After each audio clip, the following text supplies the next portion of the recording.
آج میں اس وجہ سے رو رہی ہوں کہ وہ بندہ جو ہمارے لیے اپنی شہزادوں کی لائف اس نے چھوڑ کے ڈیڈ سیل میں ہے اور ہم اس کے ساتھ یہ کر رہے ہیں. جو اس کے ساتھ برا کریں گے نا اس کا حشر ایسا ہوگا کہ وہ آپ سوچ بھی نہیں سکتے. میڈم پی ٹی آئی کے ہی سینیٹر بک گئے سیف اللہ ابڑو. آپ پہلے بھی آپ نے کہا تھا کہ کمیٹیوں سے استعفیٰ دے نہیں دیا. یہ کیا چل رہا ہے؟ پی ٹی آئی کے لوگ آپ مردم شناس نہیں ہیں، ان کو ٹکٹ دے دیتے ہیں آپ؟ دیکھیے جی، میں صرف اتنا کہوں گی، خان کے ساتھ جو بھی برا کرتا ہے اس کا انجام زیرو ہو جاتا ہے، اور جس کے سر پہ خان کا دست شفقت ہوتا ہے وہ شہرت کے بلندیوں میں پہنچتا ہے. ہم سارے سینیٹرز آج ادھر تھے جو خان پی ٹی آئی کے سینیٹرز ہیں. ہماری کوئی حیثیت نہیں ہے. ہم اگر خان کا دست شفقت ہمارے سر پہ نہ ہوتا ہم ایک یونین کونسل کے ممبر بھی نہیں بن سکتے ہیں. آج ہم جس مقام پہ ہے، پاکستان کے 26 کروڑ عوام میں 96 سینیٹرز میں ایک ہم بھی ہے، یہ بہت بڑا اعزاز ہے. ہم نے آخری حد تک اپنے لیڈر کا ساتھ دیا ہے، پہلے بھی دیے ہیں، ابھی بھی دیے ہیں اور آگے بھی دیں گے. جو نہیں دیے ہیں ان کے بارے میں صرف اتنا کہوں گی، ان کی حیثیت آپ نے پہلے دیکھے ہیں.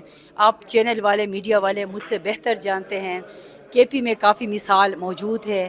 جو خان کے ساتھ نہیں دیا وہ آج زیرو ہیں، ان کا کوئی پوچھتے بھی نہیں ہے، اور کمنٹس میں کچھ بھی نہیں کروں گی. فیس ہے، آپ کو ایکسپیکٹ تھا کہ ان کا ایک سینیٹر ہوا؟ دیکھیں، ان کی اپنی پارٹی ہے، ان کی اپنے ایجنڈا ہے. میرا ان کے ساتھ کوئی کام نہیں ہے. میری اپنے پارٹی کے جواب دہ ہوں. انہوں نے یہ سندھ سے ابرو صاحب کا کیوں انتخاب کیا؟ کے پی کے سے کوئی بندہ نہیں ملا انہیں؟ دیکھیے جی، میں نے کہا ابھی یہ ہمارے لیے ایک شاکنگ مومنٹ ہے.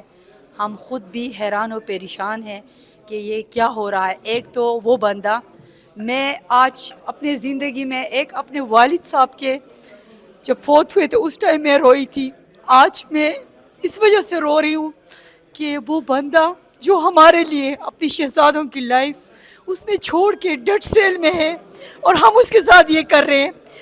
جو اس کے ساتھ برا کریں گے نا اس کا حشر ایسا ہوگا کہ وہ آپ سوچ بھی نہیں سکتے.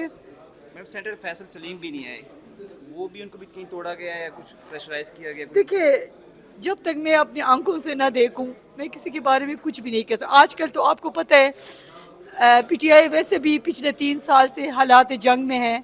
ٹھیک ہے، ہمیں اپنے سائے سے بھی ڈر لگتا ہے. اس وقت اپنے آپ کو بچا کے رکھنا بہت بڑی کامیابی ہے. ابرو صاحب کے بارے میں آپ کتنا جانتی ہیں؟ دیکھیے، ابڑو صاحب کے بارے میں وہ ہمارے بہت اچھی ساتھی تھے. خان صاحب کے لیے جب 26ویں ترمیم آ رہے تھے اس وقت مشکل ٹائم میں اس کے اوپر بڑا مشکل وقت آیا، اس نے ہمارا ساتھ دیا. لیکن ابھی یہ جو کچھ ہوا ہم نے بھی دیکھا، کیمرے کے آنکھ نے بھی دیکھا.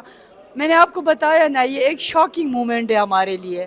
ہم اپنے ساتھ نہیں کر رہے ہیں، ہم اس ملک کے ساتھ کر رہے ہیں، آنے والے نسلوں کے ساتھ ہم کر رہے ہیں. میڈم یہ کیسا ساتھ ہے؟ آپ نے کہا کمیٹیوں سے استعفیٰ دو، انہوں نے نئی کمیٹیوں سے استعفیٰ دیا، وہ آتے رہے، ان کو بھی لگتا ہے کوئی ٹھیکے پھنسے ہوئے، ایسا آپ کے علم میں ہے؟ جہاں تک کمیٹیوں کی بات ہے، خان صاحب نے جب کہا کمیٹیوں سے استعفیٰ دے دیں، ہم نے اسی ٹائم، ہم نے 1 منٹ کا بھی انتظار نہیں کیا، ہم نے استعفیٰ دے دیا.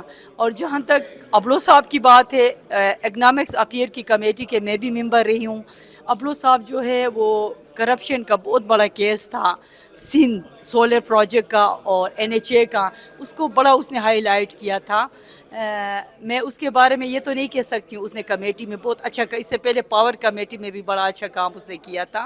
لیکن ابھی جو کچھ ہوا سب آپ لوگوں نے دیکھا. میں نے پھر دوبارہ کہتی ہوں، میرے لیے ایک شاکنگ مومنٹ ہے. اس ٹائم میں کسی کے بارے میں رائے نہیں دے سکتی ہوں، میں اپنی آپ کا جواب دہ ہوں. آپ کی تو پرفارمنس میڈم بہت اچھی تھی، آپ نے باقاعدہ پروٹیسٹ کیا، سب سے زیادہ پروٹیسٹ کیا.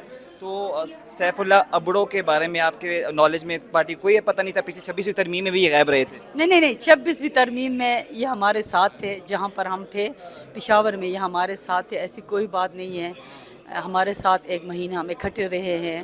لیکن آج جو کچھ ہوا میں خود بھی حیران و پریشان ہوں. Thank you.